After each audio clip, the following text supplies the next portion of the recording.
What's going on, everyone? Welcome back to Real Packers Talk, the podcast dedicated to everything green and gold. I am your host, Ethan Peltier, and I will be the very first one to admit that my prediction going into this Week 1 matchup was pretty far off, to say the least. I was nowhere close to predicting the final score, which ended up being Vikings 23, Packers 7, and what ended up being a pretty uninspiring performance from the Packers, which I have to say is kind of frustrating because we waited essentially 8 months to watch our team go out there and curl up in a ball and die.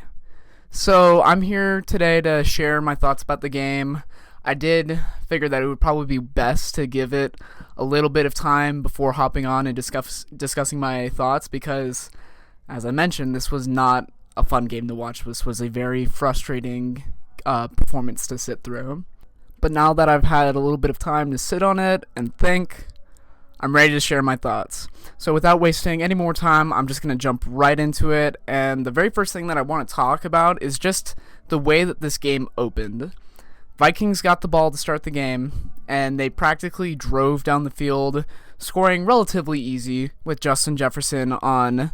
He was motioning over from the left side of the field to the right, and no one was covering him. It looked very similar to the play that Devontae Adams scored against the Rams in the divisional game, I believe 2 years ago. So, yeah, essentially the Vikings took a play out of the Packers playbook and used it against them, which is awesome. Following that, the Packers got the ball, and on their very first drive, Rodgers unleashes a deep bomb to Christian Watson, and it goes right through his hands.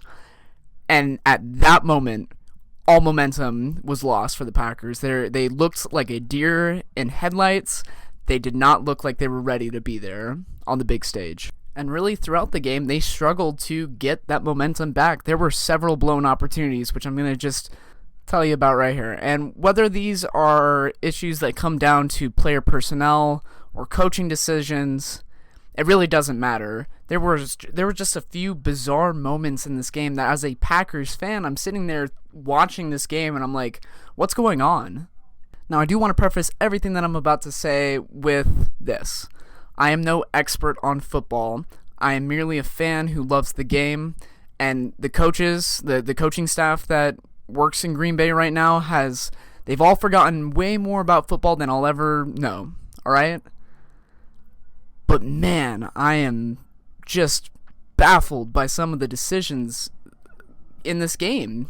First thing I want to talk about, 4th and 1 on the goal line. Packers are down by 7, and at that point in the game, they're in a spot where I really felt like they needed to come away with points to at least, get on the board and get some momentum.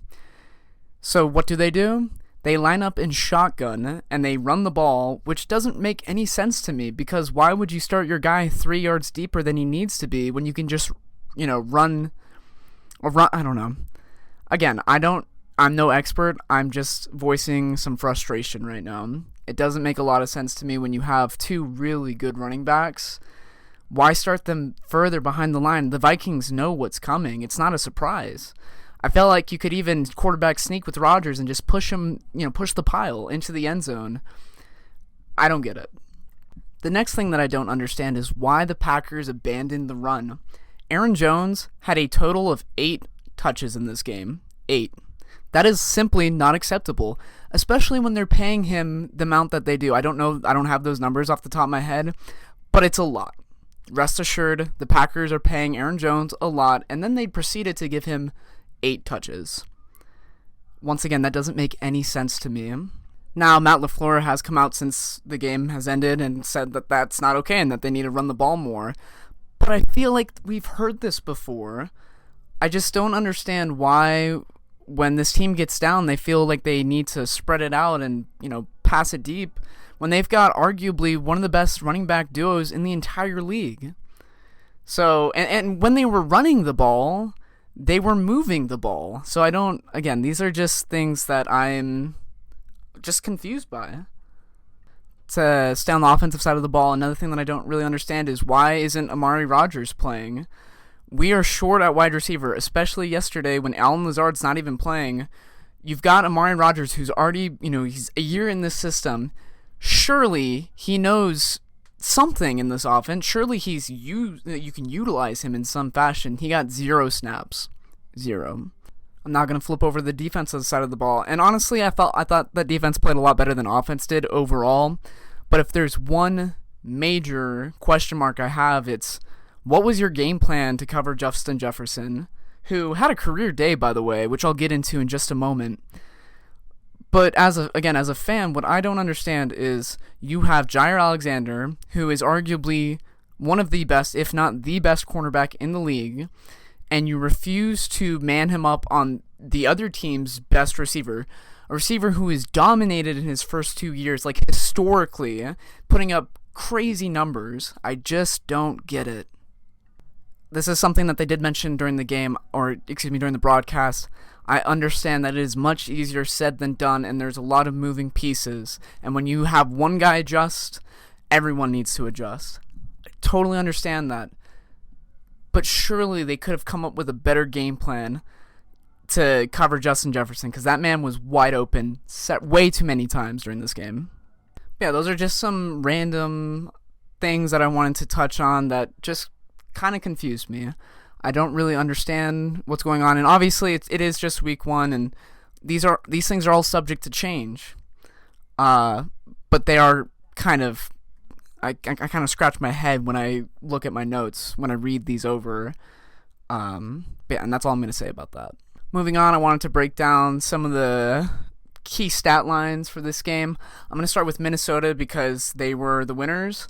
Starting with Kirk Cousins, he went 23 for 32, throwing 277 yards and 2 touchdowns, both of which went to Justin Jefferson, who he had 9 catches for 184 yards and the aforementioned 2 touchdowns.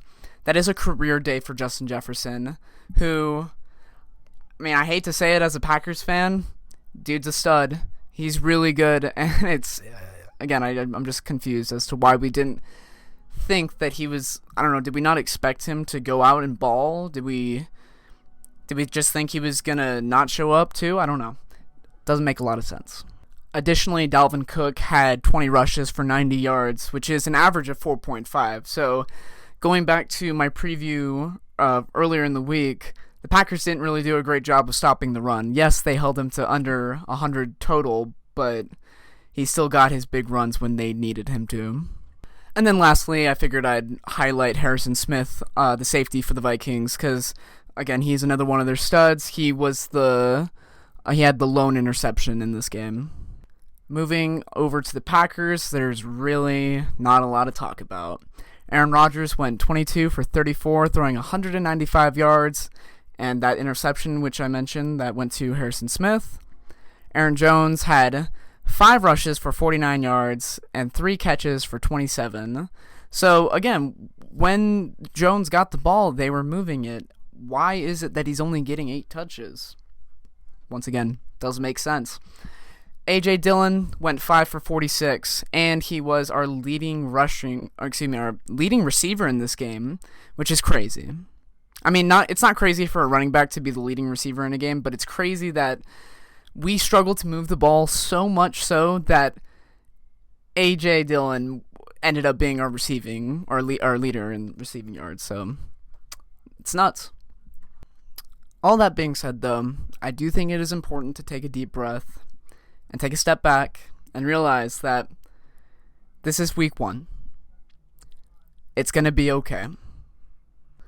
Not to make excuses for why the Packers lost, because if you ask me, they lost because they didn't show up. They just simply didn't play a good game.